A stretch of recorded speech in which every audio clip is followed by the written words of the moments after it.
Elias nasceu na cidade de Tisbe. Ele foi levado por Deus como um profeta para confrontar a idolatria em que vivia o povo de Israel, governado pelo rei Acabe e sua esposa Jezabel. Os israelitas se afastaram do Deus vivo e começaram a adorar Baal. Certo dia Elias encontrou Acabe e falou: certamente o Senhor Deus de Israel não trará mais chuva a Israel nos próximos anos. A chuva voltará apenas mediante a minha palavra.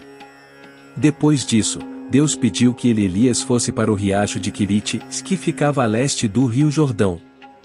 Lá ele seria alimentado por corvos e beberia a água do riacho. Elias fez como o Senhor lhe ordenou e sobreviveu às margens do riacho por algum tempo, até que este secou porque não chovia mais sobre a terra. Deus ordenou que Elias fosse para Serepta para encontrar-se com uma viúva, ela haveria de alimentá-lo. Quando Elias chegou em Sarepta encontrou a viúva e lhe pediu: você pode me trazer um pouco de água e um pedaço de pão? Mas ela respondeu: meu senhor, tenho apenas um pouco de farinha e óleo em meu jarro. Eu estava aqui recolhendo alguns gravetos para preparar uma refeição para mim e para meu filho, iríamos comer e depois morrer, pois não temos mais comida. Elias então disse à viúva: não tenha medo. Vá para casa e faça um pequeno bolo com o que você tem e traga para mim e depois cozinhe para si e para seu filho. Porque assim diz o Senhor: a farinha da panela não se acabará, e o azeite da botija não faltará, até o dia em que o Senhor dê chuva sobre a terra.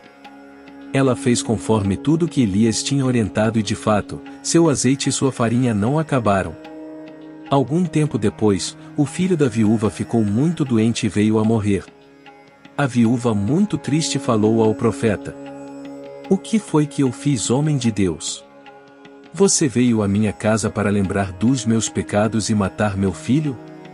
Elias levou o menino morto para o quarto onde estava hospedado e o deitou na cama. Então clamou ao Senhor: ó Senhor meu Deus, também até a esta viúva, em cuja casa estou, afligiste, matando-lhe seu filho? Então ele se deitou sobre o menino 3 vezes e pediu que Deus lhe restaurasse a vida. Deus ouviu a oração de Elias e reviveu o menino. Elias devolveu o filho à mãe e declarou: agora sei que tu és de fato homem de Deus. Passado 3 anos de seca, Deus pediu que Elias se apresentasse a Acabe, pois tinha decidido que iria mandar chuva outra vez. Elias foi encontrar-se com o rei. Naquele tempo o rei Acabe pediu ajuda para Obadias, um dos responsáveis pelo palácio, para administrar a quantidade de comida que ainda tinha sobrado na cidade. Obadias era um homem muito temente a Deus. Ele conseguiu esconder 100 dos profetas do Senhor em cavernas, pois Jezabel estava em uma campanha para extermínio de todos os profetas. O rei Acabe e Obadias se dividiram em uma jornada para procurar o que restou de comida nos territórios do reino. Quando Obadias estava em sua jornada, ele encontrou Elias, ajoelhou-se diante dele e disse: és tu mesmo Elias? Sou. Vá dizer ao seu senhor Acabe que eu estou aqui e desejo falar com ele. Obadias dirigiu-se a Acabe e passou a informação. Quando Acabe encontrou a Elias, lhe disse: é você mesmo? O perturbador de Israel? Depois de derrotar os profetas de Baal, Elias disse a Acabe: acho melhor você ir comer e beber, pois já ouço o barulho da chuva. Elias subiu ao Monte Carmelo com seu ajudante, se ajoelhou e ordenou que o ajudante olhasse em direção ao mar. Não há nada lá, e disse o ajudante. 7 vezes Elias mandou-o volte para ver. Na 7ª vez o ajudante disse: vejo uma pequena nuvem do tamanho da mão de um homem. Vá avisar a Acabe que prepare o seu carro e desça para Jezreel antes que a chuva o impeça. Pouco depois disso, nuvens escuras apareceram no céu e começou a chover fortemente. Acabe partiu para Jezreel. O poder de Deus veio sobre Elias e este correu à frente da carruagem de Acabe até chegar a Jezreel. Calcula-se que a distância que Elias percorreu era de mais ou menos 30 quilômetros. Então Acabe contou a Jezabel tudo o que Elias tinha feito e como tinha matado os profetas de Baal. Jezabel ficou furiosa e mandou um mensageiro dizer a Elias: Que os deuses me punam se amanhã a esta mesma hora eu não fizer com você o que você fez com os profetas de Baal. Elias sentiu medo e fugiu, caminhou para o deserto e parou embaixo de uma árvore. Orou dizendo: Chega, não aguento mais.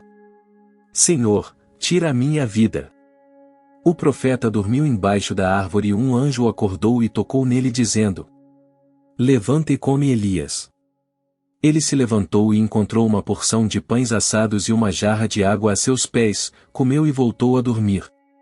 Então o anjo apareceu novamente dizendo: Come e bebe porque tua viagem será muito comprida. Elias comeu novamente e fortalecido viajou 40 dias e 40 noites até chegar no Monte Horebe e entrar em uma caverna para passar a noite. Quando estava ali Deus falou com ele dizendo: O que você está fazendo aqui, Elias? Ele respondeu: Senhor, tenho sido muito dedicado por ti pela tua casa. Mas os israelitas quebraram os teus altares e a tua aliança e mataram os teus profetas. Somente eu sobrei e agora procuram também tirar minha vida. Então Deus disse: Elias, fique no monte, na minha presença, porque vou passar diante de ti. Então veio um vento forte e despedaçou muitas rochas, mas Deus não estava nesse vento. Depois veio um terremoto, mas Deus não estava no terremoto. Depois do terremoto surgiu um fogo, mas Deus não estava no fogo. E depois do fogo veio um suspiro em uma brisa suave. Quando Elias ouviu a brisa, saiu da caverna e tapou o rosto com suas vestes e uma voz lhe perguntou: O que você está fazendo aqui, Elias? Vai, volta pelo teu caminho para o deserto de Damasco, e, chegando lá, unge Azael rei sobre a Síria. Também a Jeú, filho de Ninsi, ungirás rei de Israel, e também a Eliseu, filho de Safate de Abel-Meolá, ungirás profeta em teu lugar. E há de ser que o que escapar da espada de Azael, matá-lo a Jeú, e o que escapar da espada de Jeú, matá-lo a Eliseu. Também deixei ficar em Israel 7.000, todos os joelhos que não se dobraram a Baal, e toda a boca que não o beijou. Elias encontrou Eliseu arando um campo e jogou sua capa sobre ele. Eliseu pediu para que o profeta apenas o deixasse despedir-se de seus parentes. Elias permitiu e Eliseu se tornou seu auxiliar a partir de então. Depois da morte de Acabe, seu filho, Acasias passou a reinar sobre Israel. Certo dia, Acasias caiu da sacada de seu palácio e ficou muito ferido, então mandou os mensageiros consultarem Baal-zebube, deus de Ecrom, para saber se ele se recuperaria. Mas o anjo de Deus falou com o profeta Elias dizendo: Levanta-te, sobe para te encontrares com os mensageiros do rei de Samaria, e dize-lhes: Porventura não há Deus em Israel, para irdes consultar a Baal-zebube, deus de Ecrom?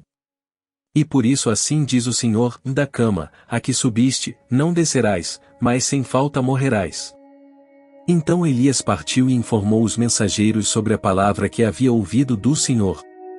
Ao chegar essa notícia aos ouvidos do rei Acasias, este mandou 50 soldados irem buscar a Elias. Elias se encontrava no alto de um monte quando os soldados o chamaram. Homem de Deus, o rei ordena que tu desças. Respondeu Elias: Se sou homem de Deus, que desça fogo dos céus e consuma você e seus 50 soldados. E nesse momento o fogo desceu dos céus e consumiu os soldados. O rei Acasias, ao saber disso, mandou mais 50 soldados e de novo o fogo dos céus desceu e consumiu os soldados. Um terceiro grupo foi enviado, mas desta vez o oficial responsável se ajoelhou ao se aproximar de Elias e clamou pela própria vida: Homem de Deus, tem piedade de mim e dos meus 50 homens. Um anjo falou a Elias: O acompanhe, não tenha medo dele. E Elias foi encontrar-se com o rei e anunciou o que já havia profetizado antes. Acasias morreu exatamente segundo a palavra de Elias. Elias é levado aos céus.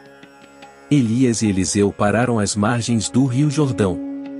Então Elias tirou seu manto, enrolou ele e bateu na água 2 vezes. As águas se dividiram e eles passaram pelo meio do rio, em terra seca. Ao chegar do outro lado, Elias disse a Eliseu: O que eu posso fazer por você antes que eu seja levado? faz de mim o principal herdeiro do teu espírito, me dê a porção dobrada do teu espírito profético, e respondeu Eliseu. Elias afirmou que se Eliseu visse o seu arrebatamento, o seu pedido seria atendido, caso contrário, não seria. De repente, enquanto caminhavam, apareceu um carro de fogo puxado por cavalos de fogo e levou a Elias. Eliseu observou todas essas coisas e disse: meu pai, tu eras como os carros de Israel, e os seus cavaleiros. A unção de Elias repousou sobre Eliseu e este nunca mais o viu.